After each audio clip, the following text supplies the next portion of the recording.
Voici Embracing Digital This Week avec Dr. Darren et Paige Pulsifer.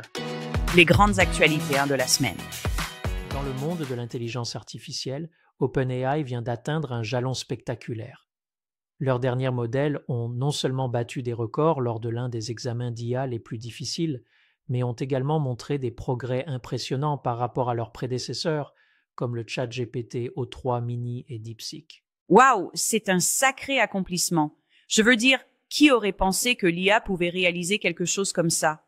Cela nous fait vraiment réfléchir à la manière dont nous évaluerons l'apprentissage et l'intelligence à l'avenir.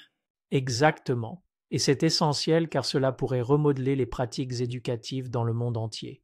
Mais bien sûr, avec le progrès vient la responsabilité, comme l'étude récente soulignant que les modèles d'IA générative pourraient amplifier les préjugés sociétaux. Oui, c'est un problème sérieux. Donc, cela signifie que nous devons faire attention à la façon dont nous utilisons ces outils d'IA dans les applications quotidiennes.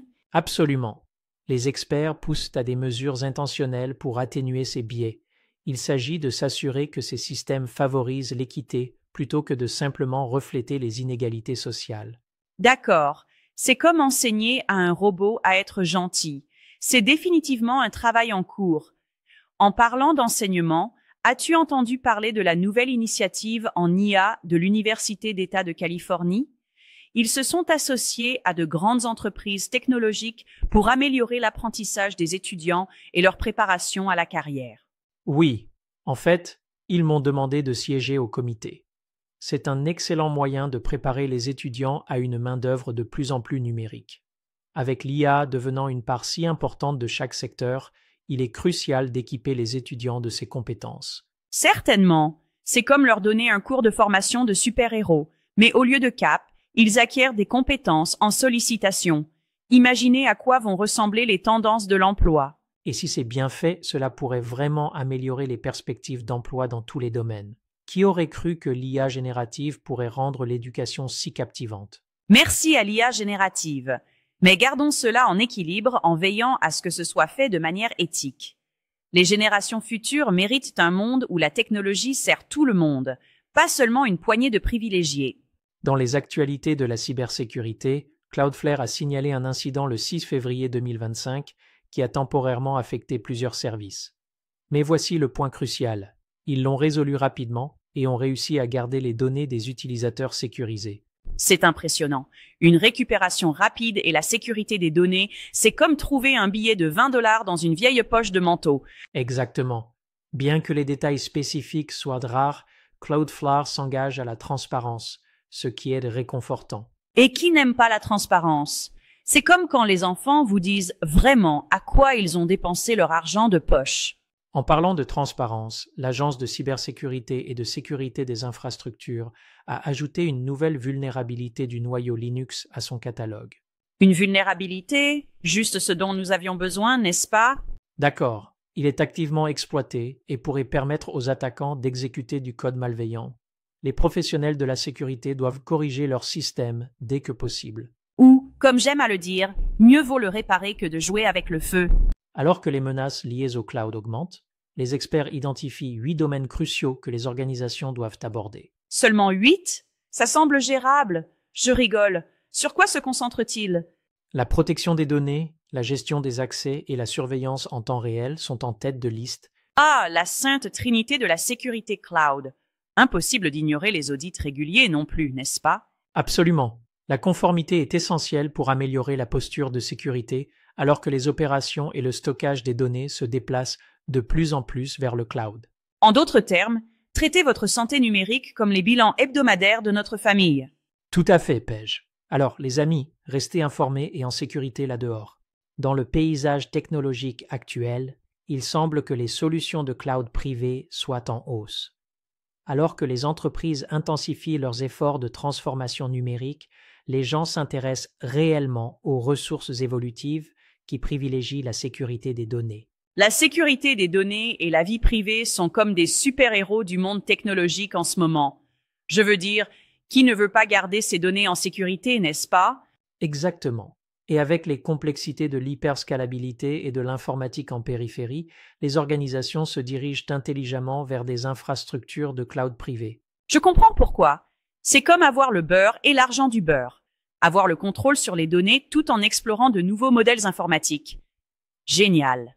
Cela commence à grignoter les bénéfices des grands fournisseurs de services cloud, dont beaucoup ajustent leur bilan à cette nouvelle réalité. Cela signifie-t-il que nous devrions vendre nos actions Amazon et Google, ou devrions-nous simplement attendre la prochaine vague d'innovation dans le cloud? Montons sur la vague, le cloud privé n'est pas la seule technologie qui existe. Que dire des solutions de cloud hybride? Elles sont cruciales, surtout pour les agences gouvernementales. Oui, ils mélangent l'infrastructure sur site, le cloud privé avec des services de cloud public. C'est comme un smoothie technologique, super nutritif et facile à digérer. Belle analogie. Cette approche hybride améliore vraiment l'agilité, l'évolutivité et la sécurité. Les agences gouvernementales trouvent des moyens de gérer les charges de travail de données tout en respectant toutes les exigences réglementaires. Ils doivent suivre l'évolution constante des besoins des citoyens, sans aucun doute. Et sur une note plus positive, regardez ça. Hammerspace a signalé une augmentation de 10 fois de ses revenus pour 2024. 10 fois? C'est comme gagner à la loterie pour les entreprises technologiques? N'est-ce pas? Cette poussée est alimentée par la demande croissante de stockage, alimentée par l'IA et de l'informatique en cloud hybride. Parler d'atteindre le point idéal. C'est impressionnant de voir comment ils intègrent les données sur différentes plateformes si facilement. C'est comme le multitâche ultime. Absolument.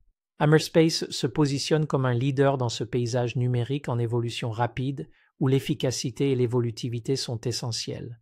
C'est une période passionnante pour la technologie et j'ai hâte de voir ce qui va suivre. Dans l'émission de cette semaine sur l'acceptation de la transformation numérique, nous avons eu une conversation fascinante avec le Dr Eric Coulter. Il est passé de la physique de la matière condensée à la gestion de l'informatique haute performance, ou HPC, si vous êtes dans le coup. Ah, HPC! Ça a l'air impressionnant. Je peux à peine gérer mon ordinateur personnel sans qu'il ne plante. Alors quel est son secret? Il met vraiment l'accent sur la compréhension des besoins des chercheurs. C'est comme un rôle de traducteur technique, faisant le lien entre l'informatique et la recherche. J'adore ça. Comme un super-héros bilingue pour les nerds. Il a partagé à quel point l'intégration est importante pour les nouveaux chercheurs. Ça fait sens, non? Absolument.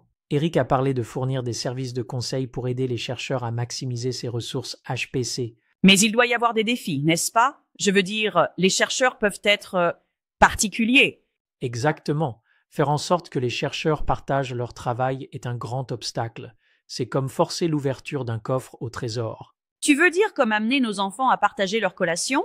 C'est un vrai casse-tête.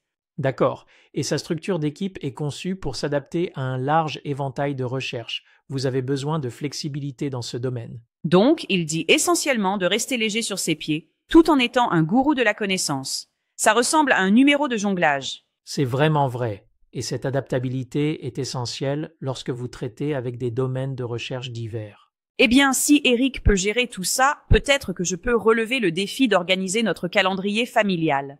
Maintenant, c'est de l'informatique de haute performance. Bonne chance avec ça. Mais si Eric peut inspirer tout un domaine, qui sait? Peut-être qu'il y a de l'espoir pour planifier des repas en famille aussi. Vrai! Et bravo à Eric d'avoir mis en lumière ces problèmes importants. On dirait un podcast à ne pas manquer. Continuez à laisser des commentaires et des questions sur LinkedIn et YouTube. Nous essaierons de répondre à tout. C'est tout pour Embracing Digital cette semaine. Si vous avez aimé cet épisode, écoutez notre podcast hebdomadaire complet, Embracing Digital Transformation. Et consultez notre site web embracingdigital.org. Jusqu'à la semaine prochaine, sortez et embrassez la révolution numérique.